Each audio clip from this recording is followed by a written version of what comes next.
யோபு 3:25 அவர் தெளிவாக சொல்லுகிறார், நான் பயந்த காரியம் எனக்கு நேர்ந்தது. நான் எது நடக்கக்கூடாது என்று யோசித்து பயந்து அஞ்சு கொண்டிருந்தனோ அந்த காரியம் அப்படியே எனக்கு சம்பவித்தது என்று அவர் சொல்லுகிறார். இதுதான் நம்ம நெகட்டிவா அறிக்கை பண்ணும் பொழுது, அதுக்கு ஜீவன் கொடுக்கும் பொழுது அந்த காரியம் நம்முடைய வாழ்க்கையில நடந்து விடுகிறது. நம்ம என்ன நடக்கக்கூடாதுன்னு நினைக்கிறோமோ அதை குறித்து அதிகமா பேசி அதிகமா நினைச்சு அதன் மேல விசுவாசம் வைக்கிறதுனால அந்த காரியம் அப்படியே நெகட்டிவா சம்பவிக்கிறது. ரோமன்ஸ் 8:15 வசனம் தெளிவாக சொல்லுகிறது, நமக்கு பயப்படுகிற ஆவிய நம்ம பெறாமல், அந்த ஸ்லேவரியோடைய ஸ்பிரிட் நமக்குள்ள வரும் பொழுதுதான் இந்த பயம் நமக்குள்ள வரும். நம்ம அப்பா பிதாவை என்று அழைக்கிற அந்த புத்திர சுவிகாரத்தின் ஸ்பிரிட் நமக்கு எப்போ வேலை செய்யும்னா, நம்ம ஆண்டவருடைய வார்த்தையை விசுவாசிக்கும் பொழுது.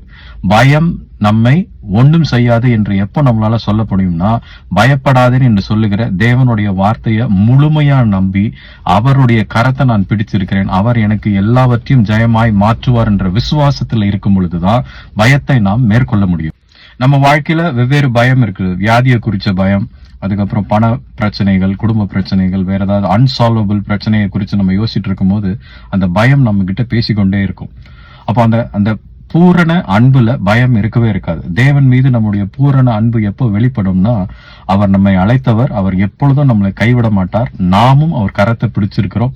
பாவத்தை நான் ரிப்பெண்ட் செஞ்சு விட்டுட்டேன், அதனால பாவம் என்னை மேற்கொள்ள முடியாதுன்ற விசுவாசம் நமக்கு இருக்கும் பொழுதுதான் அந்த பயத்தை நம்ம விட்டு வெளியில வந்து பயப்படாதேன்ற அவருடைய வசனத்தை நம்ம கரத்தை பிடிச்சு அந்த இடத்துல ஜெயம் எடுக்க முடியும். For example